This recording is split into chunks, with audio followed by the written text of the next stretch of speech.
Hello everyone, welcome to AKS IAS. This is Santosh కోక. మనం canker ప్రిలిమ్స్లో భాగంగా క్విక్ రివిజన్ ఎకానమీకి సంబంధించి కంప్లీట్గా మాడ్యూల్ అనేది కంప్లీట్ చేసుకున్నాం. సో ఈ రోజు నుంచి క్విక్ రివిజన్ పాలిటిక్స్ సంబంధించి ఈచ్ అండ్ ఎవ్రీ కాన్సెప్ట్ మనం డిస్కస్ చేద్దాం. First of all historical background 2 పార్ట్స్లో మనం డివైడ్ చేసుకుని చెప్పుకుందాం. చారిత్రక నేపథ్యం అనేది ఈ పర్టికులర్ టాపిక్లో మనం డిస్కస్ చేద్దాం. సో డే 1కి సంబంధించి మనం హిస్టారికల్ బ్యాక్గ్రౌండ్లో డిఫరెంట్ రెగ్యులేటింగ్ యాక్ట్స్ అనేవి మనం చూద్దాం. Right. So first of all మనకి బ్రిటిష్ కంట్రోల్ ఎప్పుడైతే మొదలైందో దానికి సంబంధించి మనం చూసుకుంటే రెగ్యులేటింగ్ యాక్ట్ ఆఫ్ 1773 ఇక్కడ బ్రిటిష్ కంట్రోల్ స్టార్ట్ అవ్వడం మనం చూడవచ్చు. అంటే బ్రిటిష్ గవర్నమెంట్ ఇన్ ఇండియా అనేది ఫస్ట్ స్టెప్గా మనం చెప్పుకోవచ్చు.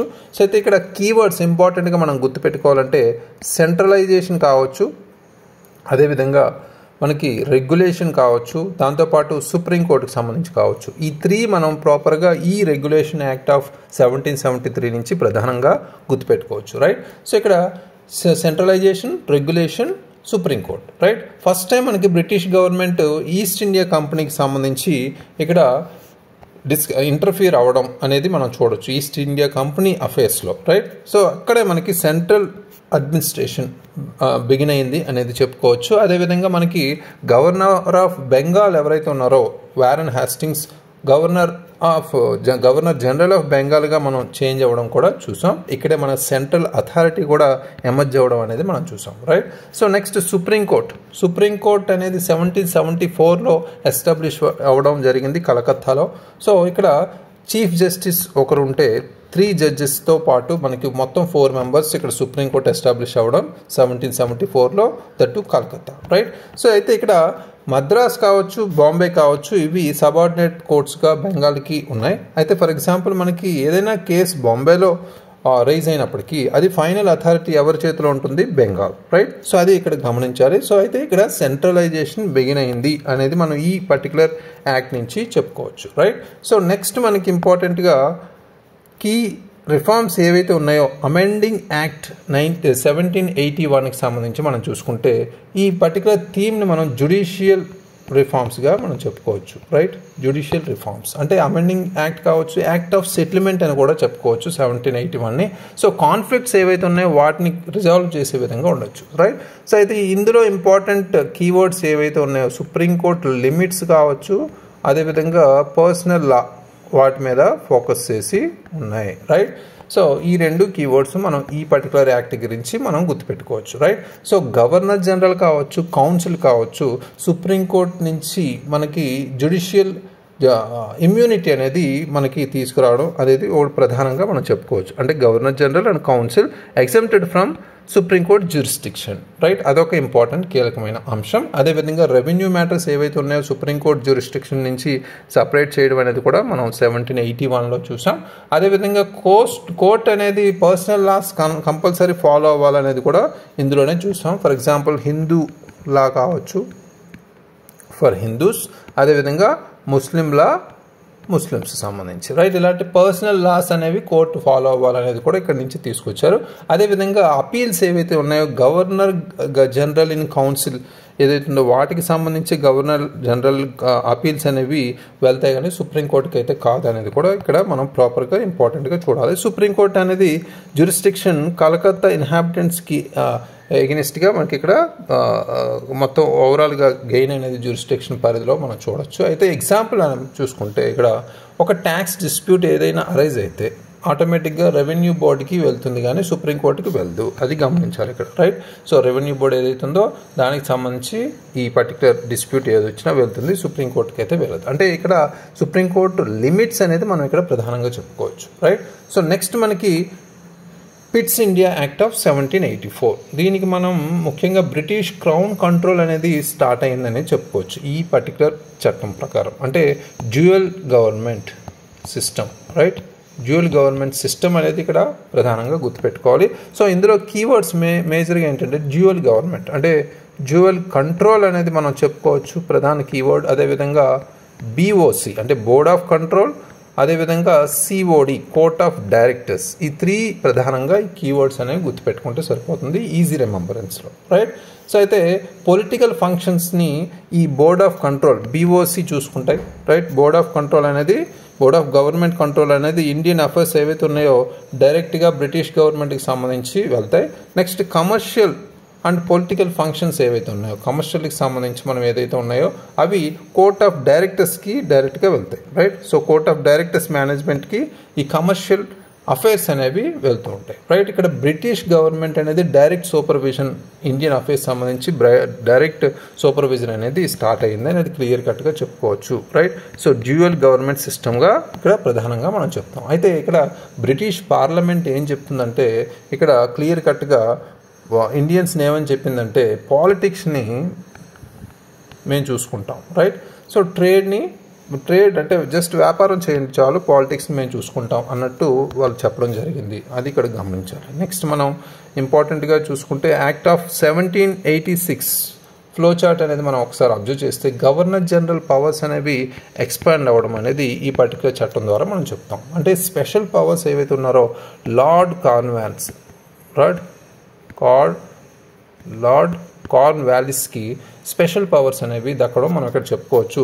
ఇంపార్టెంట్ కీవర్డ్స్ అనేవి ఈ చట్టానికి సంబంధించి మనం చూసుకుంటే కౌన్సిల్, ఓవర్ రైడ్ కౌన్సిల్కి సంబంధించి, అదేవిధంగా కమాండర్ ఇన్ చీఫ్, ఈ టూ ఇంపార్టెంట్గా చెప్పుకోవచ్చు. అంటే గవర్నర్ జనరల్ అనే వాళ్ళకి సంబంధించి power, override council power అయితే రావడం అదొకటి important. Override council decisions అనేవి, right. So Lord Cornwallis appoint అవ్వడం, డిమాండ్స్కి వచ్చేసరికి ఓవర్ రైడ్ కౌన్సిల్ డెసిషన్స్కి వాళ్ళకి రావడం, అదేవిధంగా కమాండర్ ఇన్ చీఫ్ అంటే ఇక్కడ పర్టికులర్గా మిలిటరీ హెడ్ కూడా వీళ్ళే అవ్వడం కూడా మనం చూడొచ్చు, రైట్. ఎగ్జాంపుల్ ఇక్కడ ముఖ్యంగా చెప్పుకుంటే Cornwallis both pen and sword మనం ఎఫెక్టివ్గా గవర్నెన్స్ చేయడానికి పెన్ అండ్ స్వార్డ్ అంటే ఆయుధాలు కావచ్చు, అదేవిధంగా కలం కావచ్చు, ఈ రెండు వాళ్ళ చేతిలోకి తీసుకోవడం ఇక్కడ జరిగిందని చెప్పుకోవచ్చు. యాక్ట్ ఆఫ్ 1786 ఇనాక్ట్ అవ్వడం కూడా ఇక్కడ చూడొచ్చు, right. So next of all మనం కన్సాలిడేటింగ్ బ్రిటిష్ ఇన్ఫ్లుయెన్స్, ఇక్కడ ముఖ్యంగా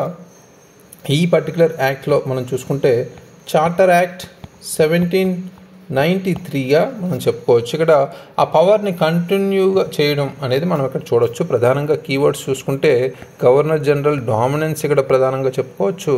అదేవిధంగా ట్రేడ్ మోనోపోలీ కావచ్చు, ట్రేడ్ మోనోపోలీ కూడా ఫోకస్ చేస్తూ ఈ particular act charter act of 1793ని మనం గుర్తుపెట్టుకోవచ్చు. అంటే గవర్నర్ జనరల్ పవర్ డామినెన్స్ అయింది, కంటిన్యూస్ అయింది, అదేవిధంగా ట్రేడ్ మోనోపోలీ కూడా ముందుకెళ్ళింది, రైట్. సో ఇక్కడ గవర్నర్ జనరల్ పవర్స్ అనేవి పర్మనెంట్ చేయడం జరిగింది, అదొకటి ప్రధానంగా ఇక్కడ గుర్తుపెట్టుకోవాలి. పవర్ ఎక్స్టెన్షన్ కూడా అయింది, ఓవర్ రైడింగ్ పవర్ ఎక్స్టెన్షన్ కూడా అయింది. అదేవిధంగా ట్రేడ్ మోనోపోలీ ఎక్స్టెన్షన్ కూడా చూడొచ్చు. అంటే companies trade monopoly 20 years continue చేయడం కూడా ఇక్కడ జరిగింది. అదేవిధంగా కమాండర్ ఇన్ చీఫ్ రోల్ ఏదైతే ఉందో మనకి board of control staff paid అనేది ఇండియన్ రెవెన్యూస్ నుంచి బోర్డ్ ఆఫ్ కంట్రోల్కి కూడా ఫండింగ్ అనేది రావడం కూడా ఇండియన్ రెవెన్యూస్ రావడం ఇక్కడ ఒక ఇంపార్టెంట్ పాయింట్గా చెప్పుకోవచ్చు. నెక్స్ట్ మనం ఇక్కడ పర్ఫెక్ట్ ఎగ్జాంపుల్ చూస్తే ఇండియా వెల్త్ ఏదైతే ఉందో బ్రిటిష్ అడ్మినిస్ట్రేషన్కి ఫండింగ్ అనేది వెళ్ళడం అనేది ఇక్కడ మనం చూడొచ్చు. అంటే ఇండియన్ మనీ బ్రిటిష్ ఫండింగ్కి వెళ్ళడం అనేది ప్రధానంగా ఈ యాక్ట్లో జరగచ్చు. ఇలాంటి క్వశ్చన్స్ అడిగే అవకాశం ఉంది, సో వాటి మీద ఫోకస్ చేయాలి. Charter act of 1793 power continue అవ్వడం, సెంట్రల్ కంట్రోల్ స్ట్రెంథెన్ అవ్వడం అనేది మనం చూడొచ్చు, రైట్. సో నెక్స్ట్ మనకి చార్టర్ యాక్ట్ ఆఫ్ 1813 ఇంపాక్ట్ ఏదైతే ఉందో దాన్ని చూస్తే ఇక్కడ ట్రేడ్ అనేది ఓపెన్ అవ్వడం, క్రౌన్ సావరెనిటీ ఏదైతే ఉందో క్రౌన్ యొక్క సావరెనిటీ సార్వభౌమత్వం కూడా పెరగడం అనేది మనం చూడొచ్చు. ఇది ఒక థీమ్గా మనం చెప్పుకోవచ్చు. చార్టర్ యాక్ట్ 1813 అనేది ట్రేడ్ మోనోపోలీ ఎండ్ అవ్వడం మనం చూడొచ్చు. అంటే ఎక్సెప్ట్ చైనా అండ్ టీ మనం పక్కన పెడితే రిమైనింగ్ ట్రేడ్ మోనోపోలీ అనేది మనకి ఎండ్ అవ్వడం చూడొచ్చు. అంటే కీవర్డ్స్ మనం గుర్తుపెట్టుకోవాలంటే ఇక్కడ ముఖ్యంగా క్రౌన్ సావరెనిటీ, అదేవిధంగా మనం ఎడ్యుకేషన్ ఫండ్ కావచ్చు, రైట్. సో దాంతోపాటు మిషనరీస్ని కూడా ప్రధానంగా కీవర్డ్స్గా గుర్తుపెట్టుకోవచ్చు. అయితే ఇక్కడ కంపెనీ అనేది మోనోపోలీ లాస్ అవ్వడం మనం చూద్దాం. అంటే ఈస్ట్ ఇండియా కంపెనీ మోనోపోలీ అనేది ఇక్కడ ఎండ్ అయింది. అంటే ఇండియన్ ట్రేడ్ ఏదైతే ఉందో హోలిస్టిక్గా మొత్తం అందులో మోనోపోలీ ఎండ్ అవ్వడం చూసాం. ఎక్సెప్ట్ మనకి టీ కావచ్చు, చైనా ట్రేడ్ కావచ్చు, ఈ రెండు మనం ప్రధానంగా గుర్తుపెట్టుకోవాలి. నెక్స్ట్ బ్రిటిష్ క్రౌన్ సావరెనిటీ అనేది మనం అర్థం చేసుకుంటే ఇండియన్ టెరిటరీస్ సంబంధించి పెరగడం అనేది చూడొచ్చు. Sovereignty of crown established over Indian territories, right. Next మనకి క్రిస్టియన్ మిషనరీస్ అనేవి పర్మిట్ చేయడం జరిగింది. ఇండియాలోకి ఎంటర్ అవ్వడం జరిగింది. ఆల్మోస్ట్ 1 lakh రూపీస్ ఎడ్యుకేషన్కి అలౌ చేయడం కూడా ఇక్కడ జరిగింది. సో అది గమనించాలి. వెస్ట్రన్ ఎడ్యుకేషన్ ప్రమోషన్ కూడా జరగడం ఇండియన్ ఇన్హాబిటెంట్స్ సంబంధించి, అదేవిధంగా లోకల్ గవర్నమెంట్స్ ట్యాక్స్ అథారిటీకి సంబంధించి మనకి ఈ ట్యాక్సేషన్ కూడా లోకల్ గవర్నమెంట్స్ ద్వారా అలౌ చేయడం కూడా ఇక్కడ జరిగింది, రైట్. సో అయితే ఇక్కడ బ్రిటిష్ ఆఫీసర్స్ ఎవరైతే ఉన్నారో వాళ్ళు పే ట్యాక్స్ అనేది లీగల్ బ్యాకింగ్గా మనం వాళ్ళకి చెప్పుకోవచ్చు, లీగల్ సపోర్ట్గా పే ట్యాక్స్గా వాళ్ళు చెప్తున్నారు. అంటే మనం ట్యాక్స్ పే చేయడం ఏ యాక్ట్ నుంచి స్టార్ట్ చేసాం? చార్టర్ యాక్ట్ ఆఫ్ 1813గా మనం చెప్పచ్చు, right. So next important act ఏంటి? Charter act of 1833 centralization and reforms. ఇక్కడ ప్రధానంగా చెప్పుకోవాలంటే charter act 1833 most important before 1857గా మనం చెప్పుకోవచ్చు. టోటల్ యాక్ట్స్లో 1833 అంటే 1857 బిఫోర్ ఇంపార్టెంట్ చార్టర్స్ ఏంటి అంటే charter act of 1833, right. Centralisation and reforms లేదా సర్టిఫికేషన్ అనేది ప్రధాన థీమ్గా చెప్పుకోవచ్చు. అయితే ఇక్కడ గవర్నర్ జనరల్ ఆఫ్ ఇండియా కావచ్చు, లా మెంబర్ కావచ్చు, స్లేవరీ అనేది లేకపోవడం, ఈ మూడు ప్రధానంగా అంటే governor general of India and మనకున్న లా మెంబర్ పాటు నో స్లేవరీ, బానిసత్వం లేకపోవడం కూడా మనం ఇక్కడ చూడొచ్చు. అయితే governor general of Bengal governor general of ఇండియాగా అంటే లార్డ్ విలియం బెంటిక్ రావడం ఇక్కడ మనం చూడొచ్చు, రైట్. అది ప్రధానంగా మనం అర్థం చేసుకోవాలి ఇక్కడ. సో అది ఈ చార్టర్ యాక్ట్ ఆఫ్ 1833లో ప్రధానమైన అంశం.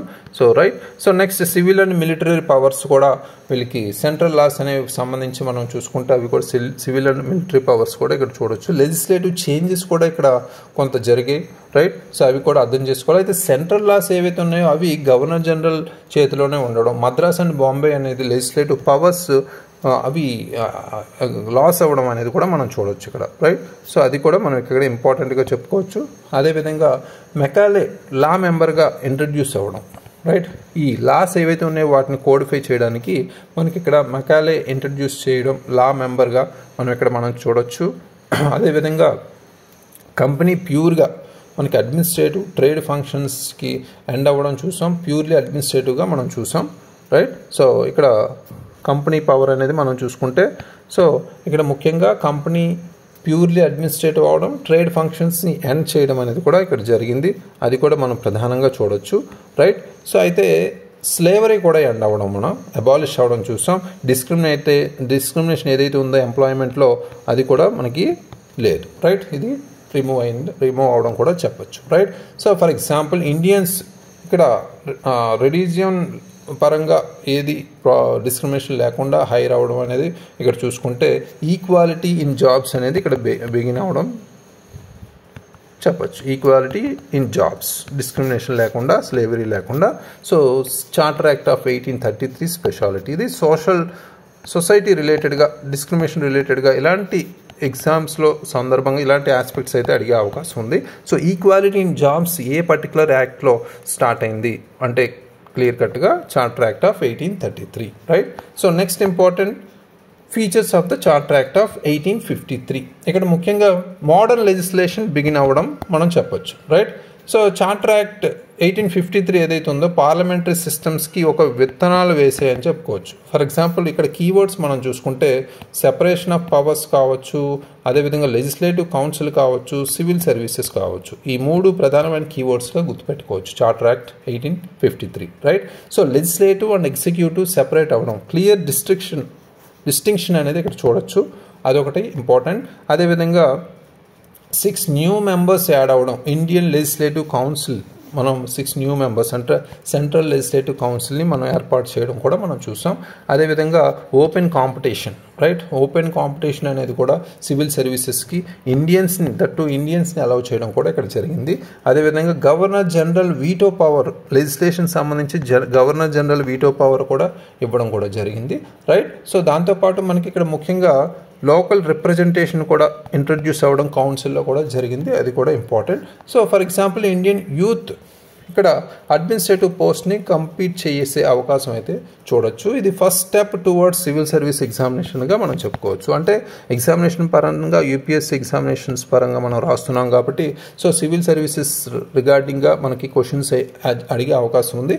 First step in Indian administrative post సంబంధించి లేదా first step towards civil services exam which law related to the future of which law అంటే చార్టర్ యాక్ట్ ఆఫ్ 1853. సో ఇలాంటి ఎస్పెక్ట్స్ కూడా అడిగే అవకాశం ఉంది, రైట్. సో ఇవి మనకి ప్రధానంగా టోటల్గా మనకి ఈ అన్ని యాక్ట్స్ ఏవైతే ఉన్నాయో వాటికి సంబంధించి పార్ట్ 1లో ఈ విధంగా మనం కవర్ చేసుకున్నాం.